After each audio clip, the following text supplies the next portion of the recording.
Um, so unlike the other researchers here, most of the other ones, I was saying my lab was at home, and I only had one participant in this little trial. And I know that many of you know this story already, so I'm actually going to talk about part 2 of the story a lot more, and some other things that I've learned about Alzheimer's disease. And okay, now I'm getting feedback.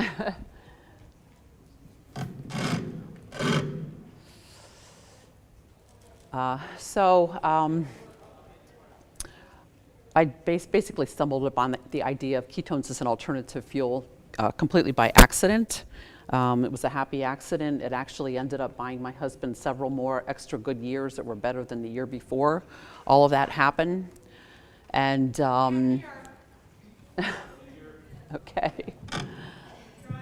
I know when I get too close to it, I'm getting feedback. Is that better? Okay, sorry. Yeah, what I was saying was that as a result of stumbling over information about ketones as alternative fuel for the brain, Steve ended up gaining several extra good years that were better than the year before we found this information. I'm going to tell you this part of the story fairly briefly. Steve was very well aware that he had Alzheimer's disease. He knew what he could do before and what he couldn't do now, and he was a very willing and eager participant. He was a very compliant patient. He trusted me, and he would do whatever I suggested to him to try to fight this disease. He wanted to fight it, and he wanted to beat it. And as you heard, he ultimately did lose this battle, but again, he did, I think, gain several extra good years. So Steve was an accountant. He worked from my home. He took care of our children at home. He worked for my medical practice. And when he was age 51, he started having very significant memory kind of problems, and it became obvious that something was truly wrong when he couldn't remember if he'd been to the bank and the post office. But by 2008, he was on a downward spiral. This is about 7 years into having symptoms, and he even had a lot of problems, with memory, being able to do things, is how he put it. Couldn't remember mid-sentence what he was trying to talk about. That was a very common problem. And he also had physical symptoms. He had a tremor, and he had a slow, weird gait that wasn't real typical for Alzheimer's at that stage. Later, we learned he participated in the Florida Brain Bank study, which is a study of Alzheimer's and other dementias. And he donated his brain at a point where, he decided to donate it at a point where he could decide such things. And we found out that his main pathology was Alzheimer's disease, but he also had Lewy body dementia throughout the limbic system, Lewy bodies throughout the limbic system, which is what occur in Parkinson's disease. And the tremors and the slow gait and things like that were most likely related more to the Lewy bodies. So Steve was,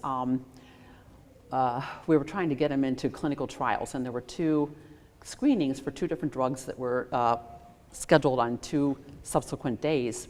And the night before, I thought, I'm going to get on the internet and look at the risks and the benefits of these 2 different drugs, just in case he's accepted into both studies, so we can try to decide which one to choose.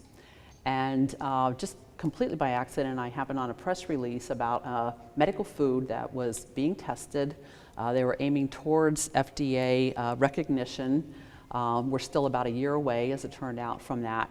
And they claimed that their studies showed that their medical food improved the memory and cognition of nearly half of the Alzheimer's patients that took it. Well, that's not something you hear at all about Alzheimer's drugs. They might slow it down for 6 months or so. So I had to dig further, and I found a patent application for AC1202, which turned out to be medium-chain triglycerides. And I think most people in the room here know that when you consume medium-chain triglycerides, your liver converts at least part of it to ketone bodies. So this was a completely new subject to me. I hadn't heard anything about this. Basically I learned through reading in their patent application that it's a type of, that Alzheimer's is a type of diabetes of the brain that they call type 3 diabetes, and they named it that because they had studied the brains of people that died with Alzheimer's that did not have type 1 or type 2 diabetes, and they found that insulin resistance and insulin deficiency is present very early, in the earliest stages of Alzheimer's, and that it worsens and progresses throughout the brain in the later stages. So this group, who coined the term type 3 diabetes, suggested that long-acting insulin or some other treatments for type 2 diabetes might work for Alzheimer's disease. And very recently, this was published showing that when intranasal insulin was used at 40 units, that there was some improvement in memory and verbal and visuospatial work. However, they saw no differences in daily functioning or executive functioning. So that's still a work in progress. But basically what's going on is a fundamental problem of trying to get the glucose into the brain. And part of it is the insulin resistance and insulin deficiency, but also PDH complex deficiency. There's deficiencies of GLUT1, which transports glucose past the blood-brain barrier, and deficiencies of GLUT3 that transports glucose into neurons. And Dr. Cunane talked about this earlier, but there are areas of decreased glucose uptake in the brain. These blue areas are areas where there's very poor glucose uptake compared to this brain, this normal brain here. So, and then it was also mentioned today that FDG PET studies have shown that people who are at risk for Alzheimer's disease already in their 30s, and I found another study even in their 20s, already have decreased glucose uptake in the brain. So this is a problem that is, you can see it on imaging studies decades potentially before someone actually develops symptoms of the disease. So as I'm reading through this patent application, the question became, could ketones bypass the fundamental problem of getting glucose into the brain by providing alternative fuel in Alzheimer's disease? And this is the what was learned about starvation back in the late 1960s, published from Dr. George Cahill's lab, showing that over time, ketones basically start at minimal levels. When a person is not fasting, especially on a normal, typical American diet, which is higher in carbohydrate, and acetoacetate increases, but beta-hydroxybutyrate over time, 10-20 days, becomes extraordinarily high, and ultimately it can provide up to 60% of the fuel to the brain, of the brain's fuel energy requirement. So this is just a very simple scheme of what's going on. Here's the problem of glucose not being able to enter the TCA cycle, but ketones can bypass a number of chemical reactions to ultimately make acetyl-CoA, which enters the TCA cycle to produce ATP, which is needed for normal functioning of every cell in the body, basically. And there's the scientific version of that.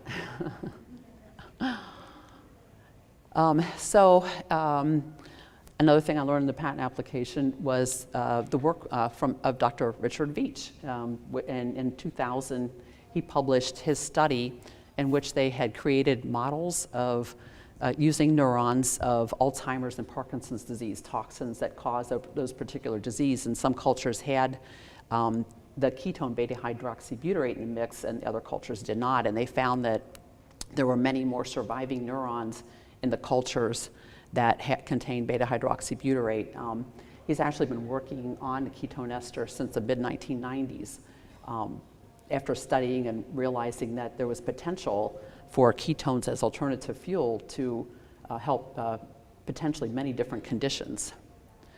So right around 2000 also, Samuel Henderson filed the first patent application for the medical food that I had come across, AC1202, and he had the brilliant insight that the mild ketosis produced by the conversion of medium-chain triglycerides to ketones in the liver might be adequate to produce cognitive improvement in the Alzheimer brain.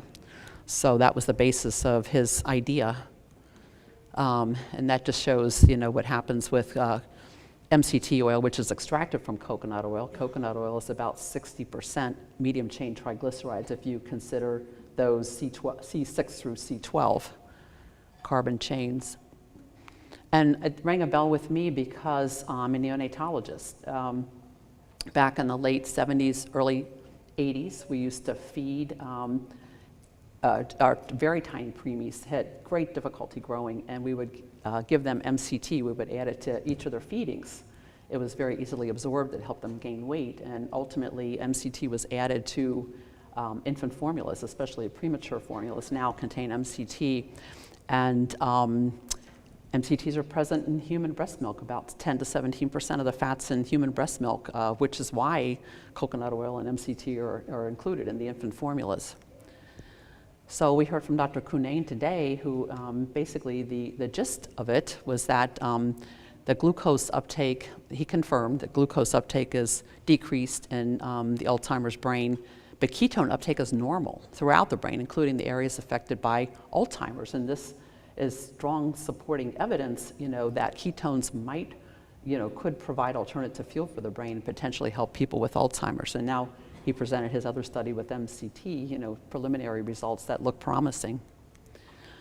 So this is Steve, and he was screening for the 2 clinical trials, and I'm reading about this the night before the first screening and didn't have time to do anything about it. So we went for the screening. He needed to score 16 out of 30 on the mini mental status exam, and he scored only 14 points. And we were devastated. Needless to say, it seemed like our last hope to get him into a clinical trial. And he was asked to draw a clock. Clock test is very specific for Alzheimer's, and you can see it's just a few random circles and a few numbers.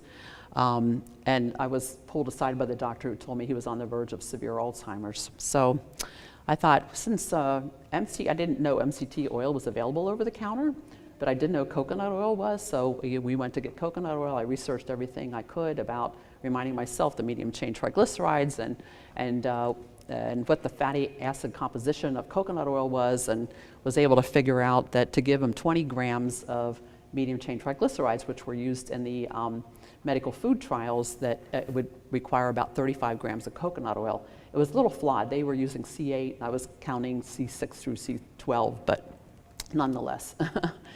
So the next day, he got 35 grams of coconut oil.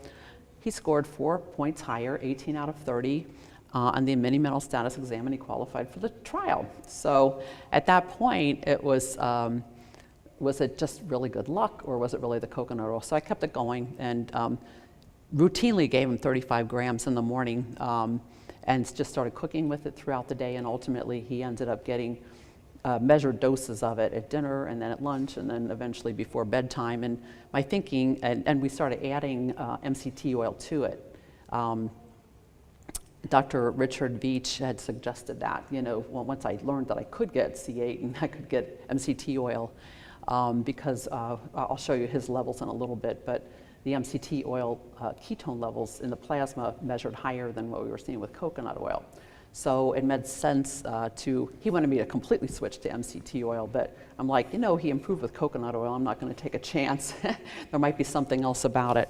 So ultimately he got up to, he was taking 9 to 11 tablespoons a day. It took months to get up to that level, but he effectively had put him on a ketogenic diet just by virtue of the sheer amount of fat that was in his diet, and he just naturally put aside bread and rice and pasta, and basically I just stopped putting it on his plate, and he ended up on a ketogenic type of diet. So this was his clock the day before starting coconut oil.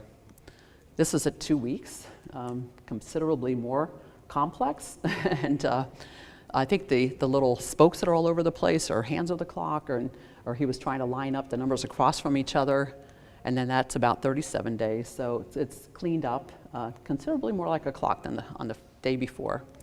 And there they are together, and we just saw a lot of other improvements. Almost right away, the animation came back in his face, and his sense of humor came back. He had physical symptoms, tremors, stiff gait that resolved over time. He had a visual disturbance. He said the words would jump around on the page and he couldn't read, and that resolved after 3 or 4 months. He was able to resume doing things, yard work and housework, and then after 6 months or so, he was able, it was probably a little more than 6, maybe 9 months, he was doing so well he was able to volunteer in the hospital. He worked in the warehouse. He put prices on, on the supplies and that type of thing, or labels. And that was really amazing compared to where he was before we started this. He did get into one of the clinical trials. He actually could have gone to either one, and we chose one with semaglutide. And we didn't know until later that he was on the placebo during the first 12 to 14 months. So he had a lot of testing. And so, you know, when he was in it, we didn't know for sure, was it coconut oil or was it the drug? Well, he was on placebo. So we eventually knew that it was coconut oil. And he gained on the Alzheimer's disease assessment scale cognitive 6 out of 75 points during that year, and gained 14 out of 78 points on the activities of daily living test, which is quite the opposite of what other people on placebo did in that study. I have a video here I want to show you. I think Bill Curtis is in the room here, I believe. Yeah, there he is. And Bill has Parkinson's disease. And this is his reaction to, he used a bulletproof type of coffee concoction that had Kerrygold butter, which has some medium chain triglycerides in it, coconut oil and cream, which also has some medium chains, and stevia. And this is before taking this, and then the second part of the video is after.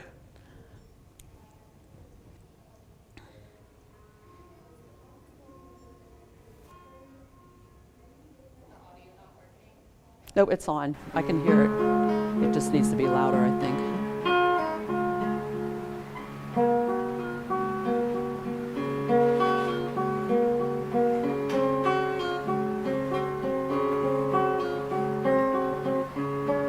You can see that he starts to tremor his hands as he's playing the guitar.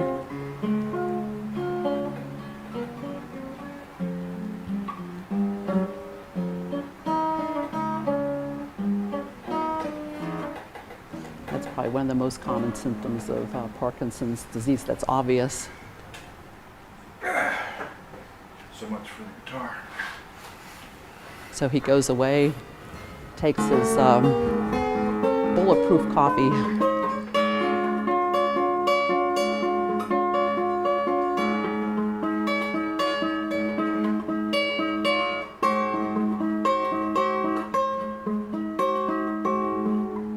And finishes the song.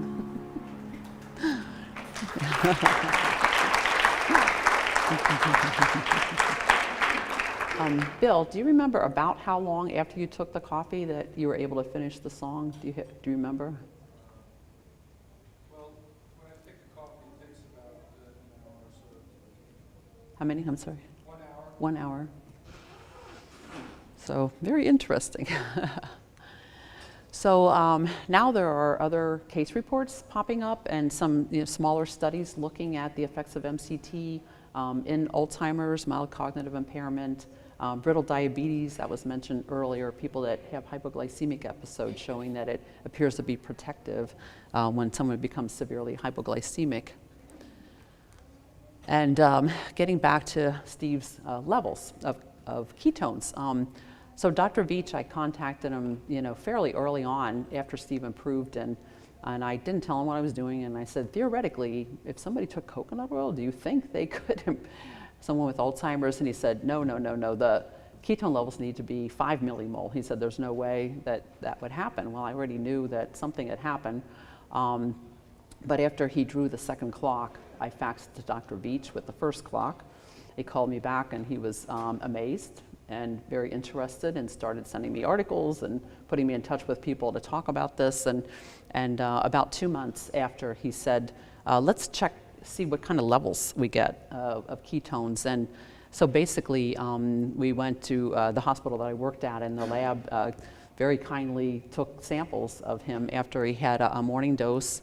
This was 35 grams of coconut oil, and then Dr. Veach said, let's do an evening dose too and see what happens. So he had another dose here. And these are not very high levels. And this is actually acetoacetate here, and this is beta-hydroxybutyrate. You'll see in a minute, it's the exact opposite of what you get with MCT oil, C8. They're the reverse. And this is glucose, blood glucose, and you can see there was a dip, really after both doses in blood glucose. These are not very high levels. The highest we got, this is after dinner, was a total of about 0.35 millimoles of ketones. We don't know how high it got because we didn't know we should keep measuring it after that. And then this is with just pure C8. This was 20 grams of C8. And this is Steve here, and you can see this is the beta hydroxybutyrate. This is acetoacetate. And at 90 minutes, he peaked, and by 3 hours, the level was pretty much back down again. This was another doctor that worked with me who was on a diet. He'd been losing weight, and he was also had started taking MCT oil after Steve improved, and so he also got a bump a little bit later than Steve. So these are not extraordinarily high levels of ketones that we're getting from this intervention, but so the question then was, how could Steve improve so much with low ketone levels from coconut oil? And one thing that encouraged me at the time, Dr. Veach sent me an article by Dr. Johan van Cove, and he had studied 3 children with an enzyme deficiency, multiple acyl-CoA dehydrogenase deficiency that includes a problem with fatty acid beta oxidation. And the case report that he focused on was a 4-month-old child. The other 2 children were cousins of this child. And this child at 4 months old presented with hypotonia, very low muscle tone, enlarged liver, stridor, which is noisy breathing, had trouble swallowing, had the typical lab characteristics of MAD disease, and a normal brain MRI at that point was done. And they were using the traditional treatment for that for a period of time, but by 2 years it had stopped working. And over several weeks, the child lost the ability to walk and developed spastic quadriplegia with complete loss of the use of all 4 limbs and could no longer talk.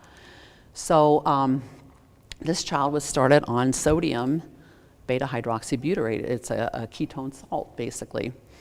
Every 4 hours, the dosage was increased slowly.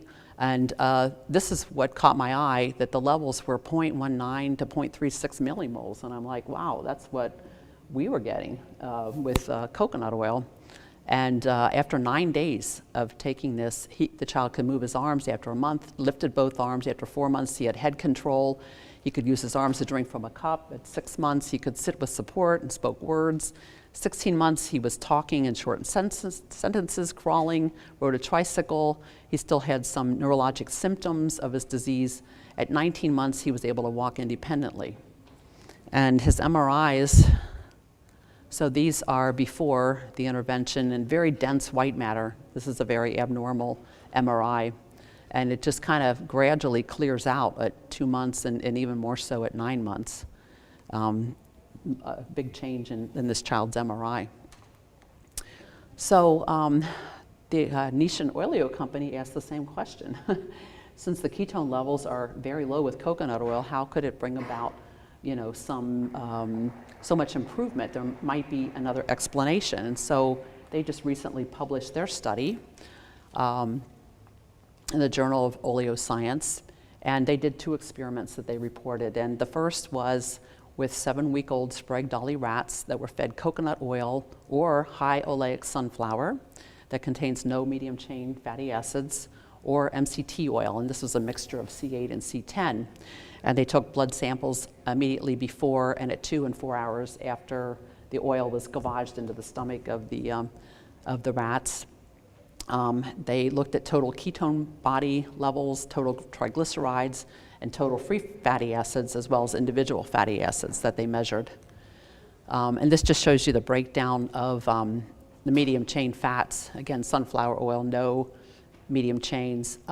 Coconut oil is predominantly C12, which is called lauric acid, and it's almost half of coconut oil.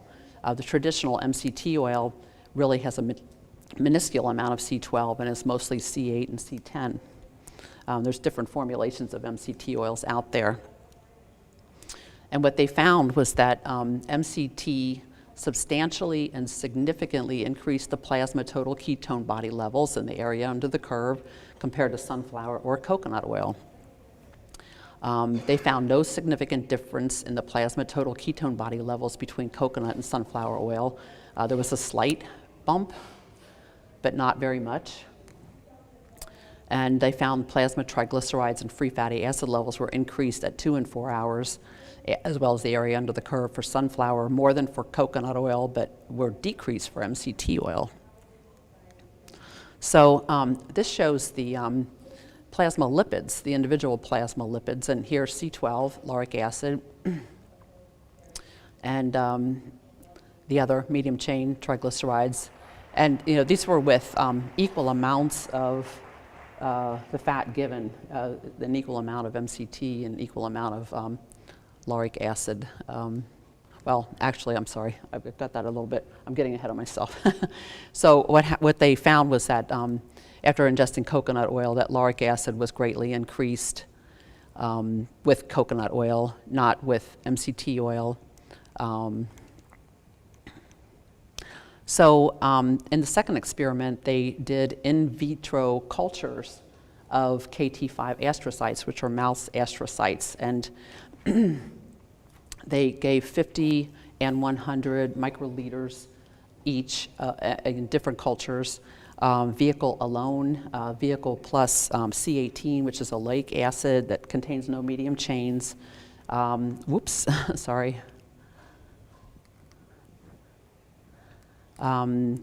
Vehicle plus caprylic acid, which is only C8, and vehicle plus lauric acid, which is only C12, and then measured the total ketone body levels after 4 hours. And what they found was that the difference in total ketone body levels between the vehicle and oleic acid was significant at 100 but not 50 microliters, and that the difference in total ketone bodies was significantly higher than the vehicle for lauric acid and for caprylic acid. So what's going on here is that in astrocytes, at least in culture, in vitro, ketogenesis is happening within the astrocyte when they are exposed to the medium chain triglycerides, C8 and C12. So potentially that could explain, if it's confirmed in human astrocytes, and we can show that lauric acid crosses the blood-brain barrier, that the ketogenesis may be taking place in the brain, in astrocytes, and astrocytes are brain cells that nourish other neurons. So I think those will be the next steps to look at that, to try to confirm this in human astrocytes and in vivo. So in their discussion, they said that most of the C8 and C12 is absorbed by way of the portal vein to the liver and is oxidized in the liver without entering peripheral circulation, and therefore would be less likely to stimulate in vivo ketogenesis in astrocytes. Whereas lauric acid is only partially absorbed by the portal vein, but most of it enters the peripheral circulation, and it remains elevated much longer. At 4 hours, it was virtually the same level as it was at 2 hours after taking lauric acid, and stays in the circulation much longer than C8 or C10 in the blood. So they believe that it's more likely that lauric acid produces in vivo ketogenesis in astrocytes than C8 or C10 would for those reasons. So they concluded that coconut oil intake markedly increases plasma free fatty acids and lauric acid C12 content, that lauric acid directly and potently stimulates ketone production in astrocytes in vitro and may provide nearby neurons with fuel. So I'm going on a little tangent here. It sounds like a tangent at first. One of the things I always, obviously wonder, why would Steve get Alzheimer's disease, and why would he get it so young? And one unusual thing that happened to Steve when he was 29, before that he was always fighting fever blisters, which are herpes simplex 1 virus. And when he was 29, he had an infection around his eye. He was very sick. He couldn't sit up. He couldn't eat. He was very nauseated. So I thought, I wonder if there could be any connection between Alzheimer's and herpes simplex. And lo and behold, all these studies popped up. And this was published very recently in, 2016. And this is a group of investigators all through the USA, and Europe mainly. And the page actually went on to the next page of all of the people involved in this editorial. And these are groups that have been studying microbes, various microorganisms, and Alzheimer's disease. And for example, there are more than 100 studies of herpes simplex virus since 1991 and its possible connection with Alzheimer's. There are studies looking at several types of spirochetes. It's very well known that syphilis, which is a spirochete, causes dementia. And so Lyme's disease, somebody mentioned that earlier today. Chlamydia pneumoniae, fungi such as Candida, and just having an abnormal microbiota, been associated, but potentially connected with Alzheimer's disease. But yet the people that, the spokespeople for Alzheimer's disease still consider these ideas controversial. So the point of the editorial was to point out that there's a vast body of research that needs to be looked at and not ignored, because if you're dealing with an infection, there's potential to treat it. So I don't really have time to go through step by step the evidence for herpes simplex. This one was featured, the lead author, that's what she's been studying, and that's what I believe Steve had. But the most interesting thing about it to me is that Alzheimer's starts near the hippocampus, and so does herpes simplex encephalitis, and both travel through the limbic system. So Alzheimer's seems to spread much like an infection. So for me, I think there's a very strong possibility that that is what triggered Alzheimer's disease for my husband. So that was an aside. Another piece of evidence is that the role of beta amyloid. Beta amyloid is what makes up the plaques in Alzheimer's disease.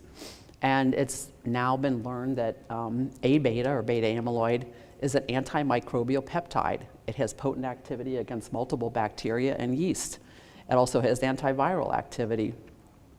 There's also another antimicrobial peptide that's upregulated in the Alzheimer brain, B defensin 1. So could it be that people with Alzheimer's have so much plaque in their brain because as a response to infection? It's known that people with Alzheimer's have difficulty removing beta amyloid plaque from the brain. That's part of the problem, that it accumulates and isn't easily removed from the brain. So now we're back to lauric acid. Lauric acid is half of coconut oil. It's also prevalent in human breast milk. And when I was being trained in neonatology, I was told lauric acid is one of the substances in breast milk that helps the newborn fight infection. And I thought, wow, that's most interesting. Well, there's a huge body of work looking at lauric acid and infection, and capric acid, which is C10, also has been shown to have antimicrobial effects, but lauric acid basically has been shown to be antimicrobial to bacteria, viruses, fungi, and protozoa. It has several different mechanisms by which this can occur. It's even known to decrease dental plaque formation, which has to do with bacteria in the mouth. And there are many commercial uses for lauric acid and its metabolite monolaurin as antimicrobial agents. It's used to treat difficult microbial infections in animals such as dairy cows, poultry, and piglets. And there are more than 100 patents worldwide of the use of monolaurin as a microbicide or microbiostatic agent for food and non-food applications. So again, Steve, he had an immediate improvement within a few hours that I believe was probably alternative fuel, ketogenesis happening somewhere. And he had a long-term improvement, and we saw virtually no fever blisters during the next couple of years, as opposed to almost constant fever blisters, before he started taking coconut oil. And it could be that the lauric acid helped control that. So that's that part of the story. Now here's part 2 of Steve's story, ketone story, and it has to do with the ketone monoester. And I wasn't really at liberty to talk too much about it. It was an N of 1. It was provided by Dr. Beach at the NIH. But what happened was Steve was really doing very well. He improved a lot the first year, and he was fairly stable the second year. He got into the trial, semaglutide trial, and we know he was on placebo for 12 to 14 months. Well, at some point he crossed over to the drug. We think it was between August and October of 2009, and in February 2010 he started having a bunch of side effects. He had an abrasion on his shin that didn't heal for a month. He would nick himself shaving, it would bleed for several days, just all kinds of strange things. He fainted, which he had never done. He had a viral intestinal upper respiratory infection, again started breaking out in fever blisters, and wondered what's going on. But we decided to withdraw him from participation in the study. And that was a good thing, because we learned about 5 months after that they had stopped the study because it was found to have accelerated worsening of the disease. So the irony was that taking coconut oil had gotten him into the study, but now he was on a drug that potentially made his Alzheimer's worse. And so right around that time, we didn't know it, that possibly it was that drug that was causing the problem, but he had a big deterioration. He started doing things very common for Alzheimer's, like wandering away from home and talking to who we thought was his father in the mirror. It was himself. Had trouble finding his way around the house. Had to be talked through showering and shaving, step by step. It was all very sad. And so along, Dr. Veach came to our rescue, and we had kept in close contact, and toxicity testing had been completed with the ketone ester. He didn't want to give it to anybody until that had been done. It was reported in 2012, but it was completed well before that.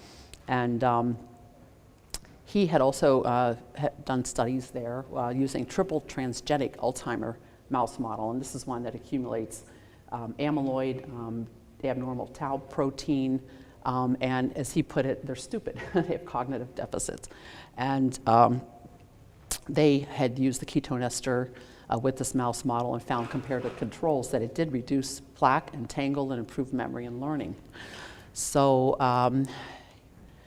Steve became, again, a clinical trial of 1 with the ketone ester. And there's other evidence. This is a new study that Dr. Veach, he gave it to me on Monday. This was just published. More evidence that ketone bodies may help in Alzheimer's.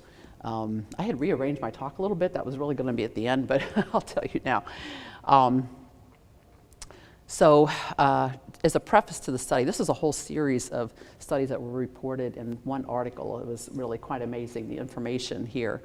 But as a preface, they cited recent evidence that amyloid beta is absorbed into and is transported through distal axons, that it accumulates in mitochondria of cell bodies, that it's further transferred to nearby neurons, and that accumulation of particular types of A beta 142 causes mitochondrial dysfunction and failure by virtue of binding to mitochondrial proteins and increasing formation of ROS.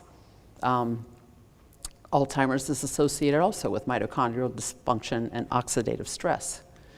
So they did a whole series of in vitro experiments on cortical neurons from newborn rats or mouse pups, and they showed that a mixture of ketones, it was an equal mixture of beta hydroxybutyrate and acetoacetate, prevented A beta 42 induced membrane dysfunction, neuronal injury, mitochondrial dysfunction, and ROS formation. They also showed that ketones reduced intracellular levels of A beta 42 by preventing perforation of the cell membrane by A beta 42. They also showed that ketones protected synaptic plasticity against A beta 42 toxicity. So they did an in vivo study that they reported as well, and these were APP mice, which are mice that accumulate amyloid in the brain, but they show synapse loss and learning deficits beginning at about 3 to 4 months of age, and increased accumulation of A beta plaques at about 6 months. So in this experiment, they compared the APP mice with wild-type mice, and they received daily subcutaneous injections, that means under the skin, of normal saline or beta hydroxybutyrate mixture that was I guess that it would be a 4-to-1 mixture of beta-hydroxybutyrate to acetoacetate for 2 months. So they got daily injections of a ketone mixture beginning at 3 to 4 months of age for 2 months.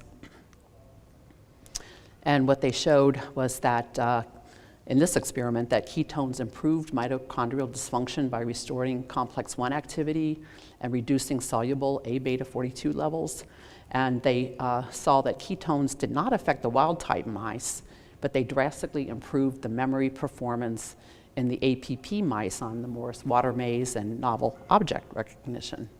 So considerable evidence there that ketones may very well have an impact on Alzheimer's disease.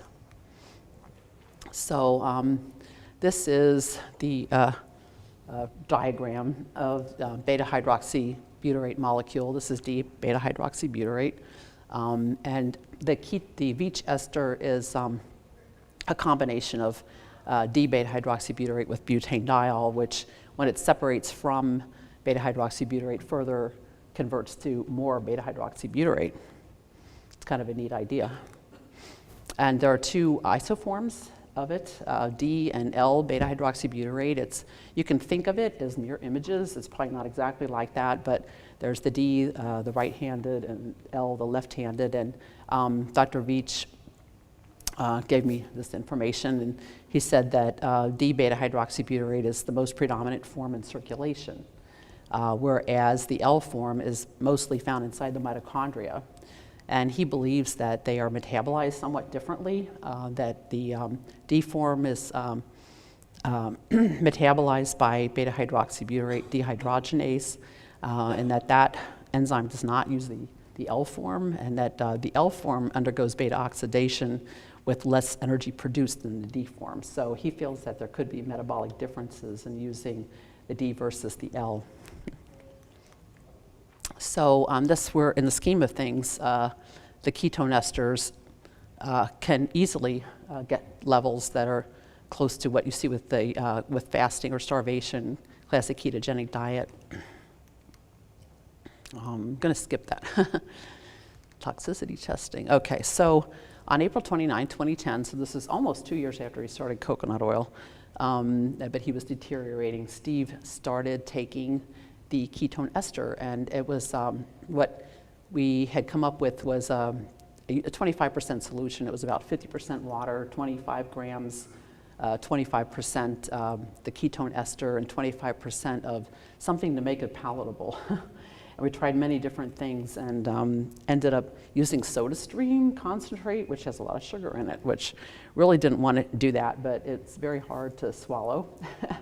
Tastes a little bit like jet fuel, so you're trying to disguise that. And the first time he took it, he received 22 grams of ester 3 times a day. Levels were drawn about 2 hours before the first dose, and then an hour after, and at 4 hours after. Whoops, you can see that his level increased from about 0.1 millimoles to 1.4 at 4 hours, and then back down to 0.4, after 4 hours after the dose. And within 2 hours, we saw just some interesting changes already where he had an improvement in his mood and affect. He was euphoric. That was one of the things that was actually, I thought it was interesting, was reported in the toxicity testing that some people became euphoric when they took it, but Steve was euphoric. And he had not been able really to write at all for several months, and it took him 20 minutes, which in and of itself was amazing that he would persist for 20 minutes, but ultimately he said the entire alphabet, and he wrote it out after multiple attempts, wrote out the whole thing, and any 5-year-old can do that, but Steve couldn't, for a couple months. So he was extremely proud of that. He kept talking about it for quite a while after that. Within 24 hours, he was able to choose clothing and dress himself without prompting or assistance, and over a period of time, we basically increased his dose to about 85 grams a day, divided into 3 doses. And he continued to get varying amounts of coconut and MCT oil. I was just very reluctant to not include that since, he had improved so much with coconut oil in the beginning. And, he resumed a lot of activities. Before that, I had to talk him through taking a shower and and shaving, step by step. And he was able to start doing things like that on his own, and even order from a menu at a restaurant. And he was no longer lost inside the house. Eventually, he stopped wandering outside of the house, and his thinking became more abstract, more insightful. His sense of humor came back again. And he said he felt good, he had more energy, he was happier, and he just found it easier to do things. That's how he put it, and that was my observation as well. So, we continued doing this, and he eventually improved in his longer-term memory, where he could remember things that would happen a week earlier and bring them up spontaneously, and was able to start doing yard work again and more complex kind of activities, so to speak. So these are some of the levels that we got with Steve. We were trying to figure out what was the right dose, and we were aiming for 4 to 5 millimoles. And so you can see, this is 25 grams, 35 grams, 50 grams. Obviously, the higher the dose, the higher the level we got. And at about an hour, they peaked. I mean, we got as high as 7 millimoles. So this is instant ketosis at its best. And you can see that the levels came down fairly quickly. By 3 to 4 hours, we're getting back down closer to baseline. So one problem with the ketone ester is palatability, trying to find a way to be able to drink it. Steve, no matter what we did, he shuddered every time he took it, but he was such a trooper that he took it.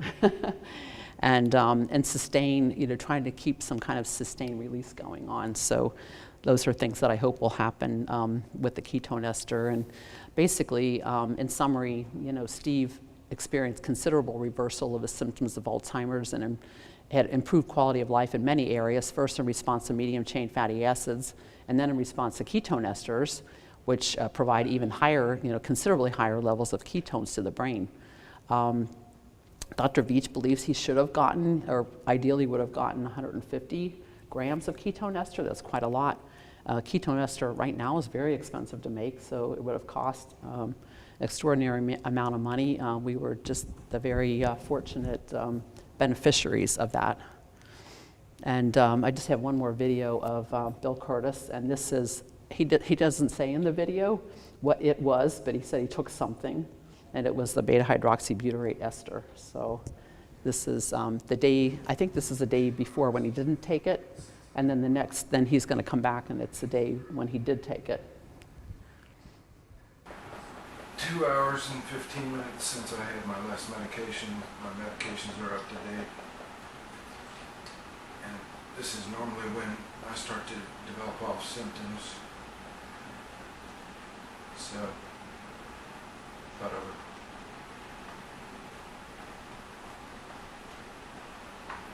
would. Also today, I haven't taken any DHB.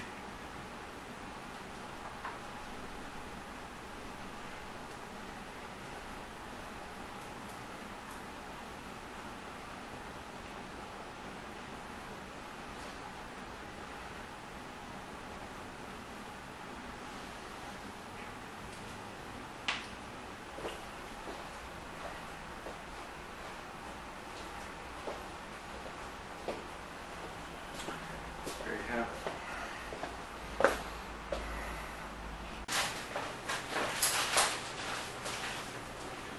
It's Friday, July 31st, and I took my meds about 5:15, 3 hours 15 minutes ago, and I should be off by now, but I've been driving my beta-hydroxybutyrate levels up, so I took something that drove them up at the same time, and just wanted to do a few things so you can see what my motor state was.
So there you have it.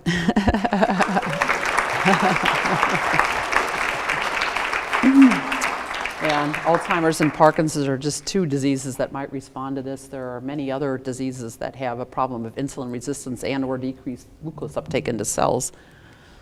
And that was coconut oil. I think I showed this last year in my grocery store in 2008, and this is the shelf in my grocery store now, 8 years later. Now it's 8 years later.